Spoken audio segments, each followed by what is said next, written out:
இருக்கும் விஷயங்கள் எனக்கு முன்பே தெரிய வரும். இன்று நடந்ததை பார்த்த பிறகு எனக்கு ஒன்று மட்டும் தெளிவாக தெரிகிறது. மானசா நிச்சயமாக ஒரு பெரிய சங்கடத்திற்கு காரணமாக இருப்பாள். மானசா மானசா மானசா மானசா மானசா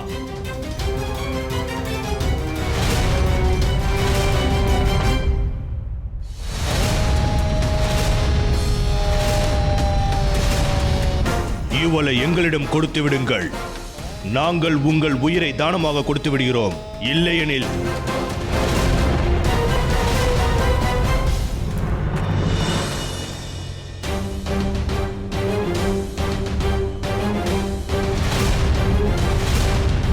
நீயா? நீங்கள் இங்கே விளையாடிக் கொண்டிருந்தீர்கள் அல்லவா? செல்லுங்கள், விளையாடுங்கள். ஒருவேளை எங்களிடம் மோதினால் உங்களின் அழிவு நிச்சயமாகிவிடும்.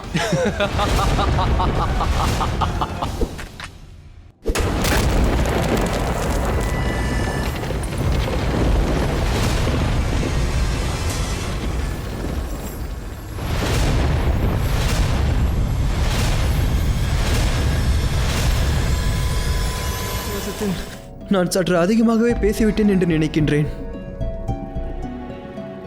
நான் ஒரு முட்டாள். நான் கூறியதை தவறாக எண்ணாதீர்கள். இல்லை, இதில் தங்களின் மீது எந்த தவறும் இல்லை. என்ன நிகழ்ந்தது மானசா? ஏன் உன் முகம் வாடி இருக்கிறது? தாயே, கணேசனையும் கார்த்திகேயனையும் அனைவரும் உங்களின் வாரிசு என்று கூறுகிறார்கள். ஆனால் என்னை கைலாயத்தை தவிர வேறு யாருக்கும் நான் தங்களின் மகள் என்று தெரியாதல்லவா?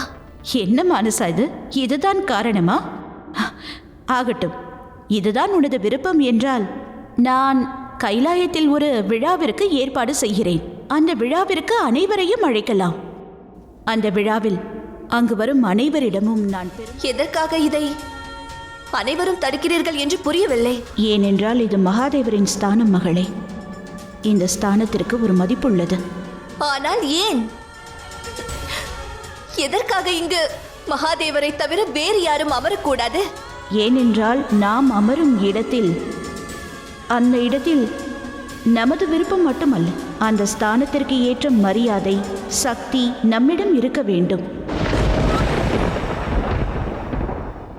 அது மட்டுமல்ல மானசா, பக்தர்கள் இந்த இடத்தை நோக்கி பார்க்கும் பொழுது அவர்களுக்கு இந்த ஸ்தானத்தின் திசையில் சாக்ஷாத் மகாதேவரின் அன்பும் சக்தியும் தான் தெரியும். ஆனால் தாயே, தாங்கள் தானே கைலாயமே என்னை பெற்றதில் ஆனந்தம் கொள்கிறது என்றீர்கள். பிறகு நீங்கள் தானே இந்த பிரம்மாண்ட திருவிழாவையும் எனக்காக ஏற்பாடு செய்தீர்கள். ஏனென்றால் அனைவருக்குமே நான் விசேஷமானவள் என்று தாங்கள் தானே கூறினீர்கள். என்னை தங்களின் மகள் என்று கூற விரும்பினீர்கள். நான் மிகவும் விசேஷமானவள் என்றால், சிறப்பு வாய்ந்தவள் என்றால், பிறகு நான் எதற்காக இந்த இடத்தை பூஜையின் ஸ்தானமாக தேர்ந்தெடுக்க கூடாது?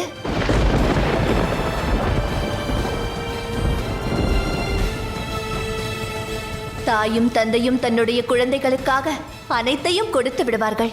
ஆனால் நீங்களும் மகாதேவரும் எனக்காக இந்த ஸ்தானத்தை கொடுக்க மாட்டீர்கள். மானசா, தற்பொழுது உன்னிடம் மகாதேவரின் விஷத்தின் சக்தி இருக்கிறது. அந்த சக்திகள் இந்த உலகத்தில் இருக்கும் வேறு யாரிடமும் இல்லை. நீ அந்த சக்திகளை வைத்து வீணாக பிறரிடம் இருக்கும் ஸ்தானத்தை, இடத்தை உன்னால் விரைவிலேயே அடைய இயலும்.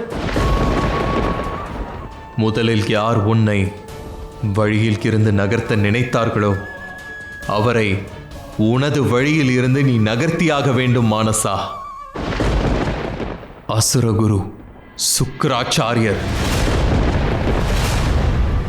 உன்னிடம் நான் முன்பே உரைத்தேன் அல்லவா? மானசாவிற்குள் இருக்கும் விஷத்தை உன்னால் வார்த்தைகளால் தடுத்து நிறுத்தலாகாது. மானசா பயணிக்க விரும்பும் மார்க்கமானது அவளின் ஹிருதயம் மற்றும் செயல் மற்றும் கர்மத்தை மட்டும் பாதிப்படைய செய்யாது, மேலும் அவரை சார்ந்த அனைவரையுமே பாதிப்படைய செய்யும்.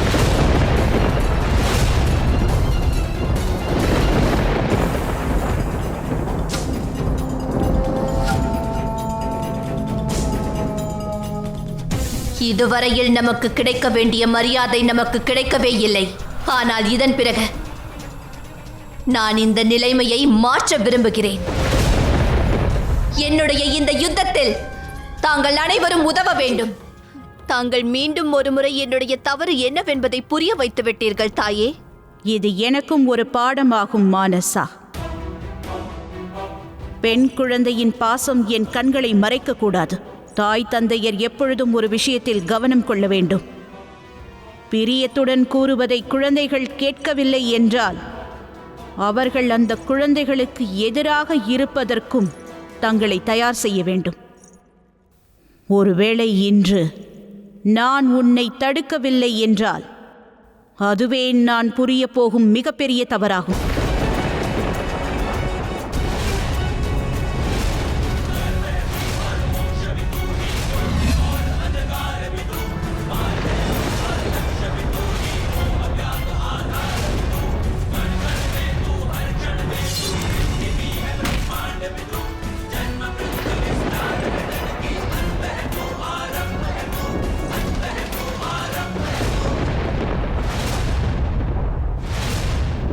மகாதேவா, இந்த நிகழ்வுக்கு காரணம் நான் என்று அறிவேன். இதற்கான கருமத்தை நான் ஏற்றுக்கொள்கிறேன். யுத்தத்தை நிறுத்திவிடுங்கள். உலகத்தின் அனைத்து நிகழ்வுகளுக்கும் காரணம் என்பது நிச்சயம் இருக்கும் ஆச்சாரியரே. காரணம் இன்றி எதுவும் நிகழாது. உங்களுக்கு என்ன தோன்றுகிறது? மகாகாளிக்கும் மானசாவிற்கும் இடையேயான இந்த யுத்தம் உங்களால் விளைந்ததா என்ன? இல்லை சுக்ராச்சாரியரே. சூரியன் உதிப்பதற்குள் நிச்சயம் உன்னை என்னுடைய பக்தனாக மாற்றி விடுவேன்.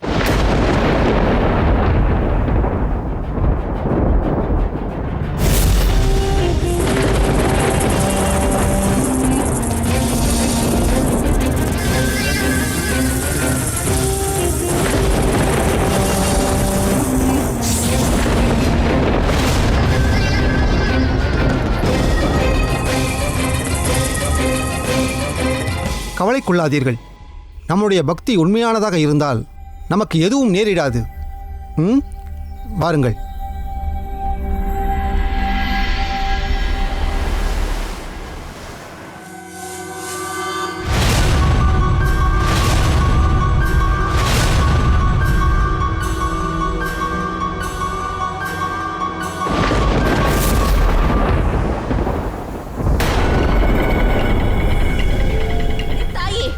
வந்து இவர் கூறுவதை கேளுங்கள். நான் கூறியதை இப்பொழுது நான் நிறைவேற்றிவிட்டேன். நான் உங்களுடைய பக்தனை என்னுடைய பக்தனாக மாற்றிவிட்டேன். இப்பொழுது எனக்கு காட்சியளியுங்கள். காட்சியளித்து தாங்கள் எனக்கு அளித்த வாக்கினை நிறைவேற்றுங்கள் மகாதேவா.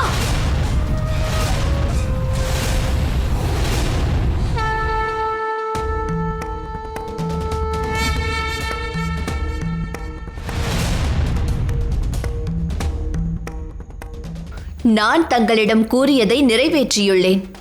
அதுவும் எந்த ஒரு விதிகளையும் மீறாமல். ஆதலால் நான் விரும்பிய ஸ்தானமானது எனக்கு இப்பொழுதே கிடைத்தாக வேண்டும். தேவியின் ஸ்தானம் கிடைத்தாக வேண்டும்.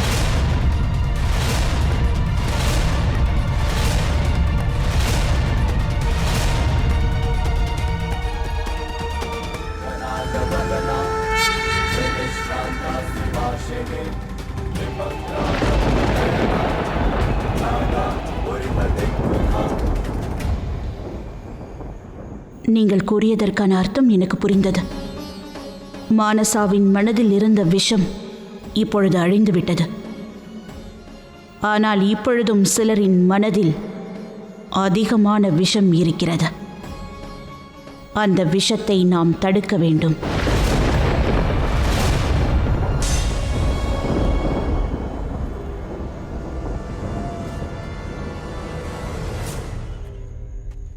சில சமயங்களில் அக்னியை கட்டுப்படுத்த எண்ணினால் அதன் விளைவு விபரீதமாகலாம். அதே சமயம் அந்த அக்னியை கட்டுப்படுத்தாதிருந்தால் அது அடங்கிடவும் வாய்ப்புள்ளது. ஆகட்டும் மகாதேவா, இந்த நெருப்பு தானாகவே அணையும் என்ற நம்பிக்கையில் நான் காத்து கொண்டிருக்கிறேன். ஆனால் அனைத்து நிகழ்வுகளையும் பார்த்த பிறகும் தன்னுடைய தவறு என்னவென்பது அவருக்கு புரியாவிட்டால் அதன் பிறகு ஒரு தாயோ இல்லை மகா காளியோ யாராலும் அவரை மன்னிக்க முடியாது.